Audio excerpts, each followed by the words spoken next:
السلام علیکم۔ ساتویں جماعت کی اسلامیات ہے، سبق ہے نبی کریم خاتم النبیین صلی اللہ علیہ وآلہ وسلم بطور دائی امن۔ آج ہم اس کی مکمل مشق حل کریں گے۔ درست جواب کی نشاندہی کیجیے۔ نمبر ایک، ایک بے گناہ انسان کے قتل کو قرار دیا گیا ہے۔ جواب ہے ساری انسانیت کے قتل کے برابر۔ نمبر دو، کسی دوسرے کی چیز استعمال کرنا جائز نہیں ہے۔ جواب ہے اس کی دلی خوشی کے بغیر۔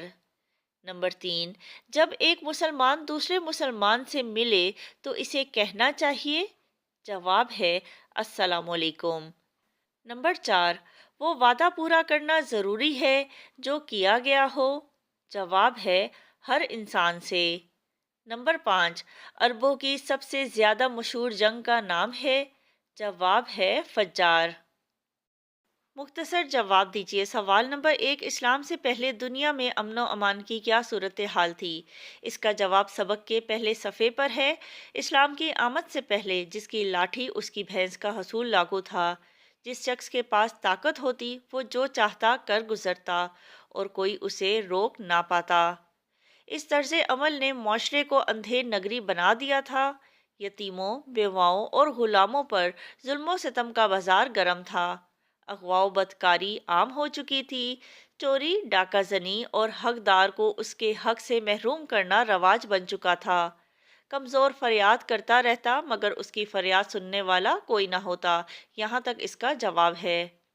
سوال نمبر دو، امن عامہ کی اہمیت کے بارے میں ایک حدیث نبوی کا ترجمہ لکھیں۔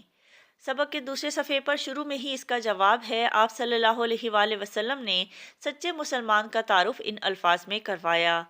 سچا مسلمان وہ ہے جس کے ہاتھ اور زبان سے دوسرے مسلمان محفوظ رہیں۔ سوال نمبر تین، حرب فجار کے بعد امن کا جو معاہدہ ہوا اس کا نام کیا ہے؟ سبق کے دوسرے صفحے کے آخر میں اس کا جواب ہے۔ اس معاہدے کو حلف الفضول کہا جاتا ہے، یا آپ اسے ایسے بھی لکھ سکتے ہیں، حرب فجار کے بعد امن کا جو معاہدہ ہوا اس کا نام حلف الفضول ہے۔ سوال نمبر چار، سلام کرنے والا کیا پیغام دے رہا ہوتا ہے؟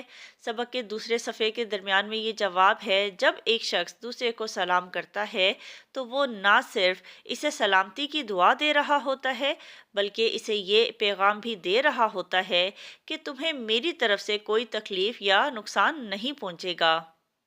سوال نمبر پانچ، فتح مکہ کے موقع پر مشرکین کے ساتھ کیا سلوک کیا گیا؟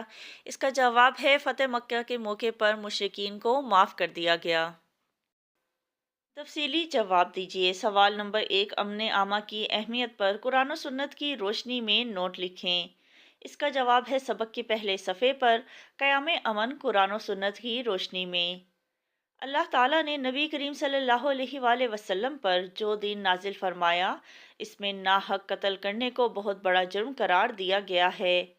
اللہ تعالیٰ نے ایک انسان کا قتل پوری انسانیت کے قتل کے برابر قرار دیا اور ایک انسان کی جان بچانے کو ساری انسانیت کی جان بچانے کے برابر قرار دیا ہے۔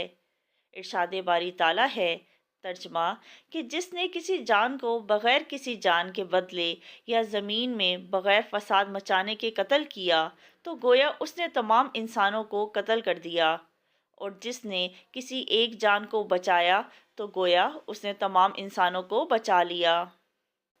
سوال نمبر دو، نبی کریم خاتم النبیین صلی اللہ علیہ وآلہ وسلم نے قیام امن کے لیے کیا کوششیں فرمائیں؟ آخری صفحے پہ اس کا جواب ہے۔ یہاں سے قیام امن کے لیے نبی کریم خاتم النبیین صلی اللہ علیہ وآلہ وسلم کی کوششیں۔ نبی کریم صلی اللہ علیہ وآلہ وسلم نے معاشرے کے امن و سکون کو برباد کرنے والوں کو اس عمل سے روکنے کے لیے شرعی سزاؤں کا نفاذ کیا۔ آپ صلی اللہ علیہ وآلہ وسلم نے چوری، بدکاری اور شراب نوشی جیسے گھناؤنے افعال کی سزائیں مقرر کیں۔ ناجائز طریقے سے ایک دوسرے کا مال کھانے، سود خوری اور جوئے کو حرام قرار دیا۔ عرب قبائل میں اتحاد و اتفاق پیدا کیا۔ ہر انسان، خواہ وہ مسلمان ہو یا غیر مسلم، اس سے بدعہدی اور وعدہ خلافی کو ممنوع قرار دیا۔ نہ صرف خود مظلوموں کی داد رسی کی بلکہ انسانیت کی بقا کے لیے یتیموں، بیواؤں، مسکینوں اور غریبوں کی کفالت کے فضائل بیان کیے۔ آپ صلی اللہ علیہ وآلہ وسلم نے عورتوں، بچوں، غلاموں اور بوڑھوں کے حقوق ذکر کر کے معاشرے کو امن کی راہ پر گامزن فرمایا۔ یہاں تک اس کا جواب ہے۔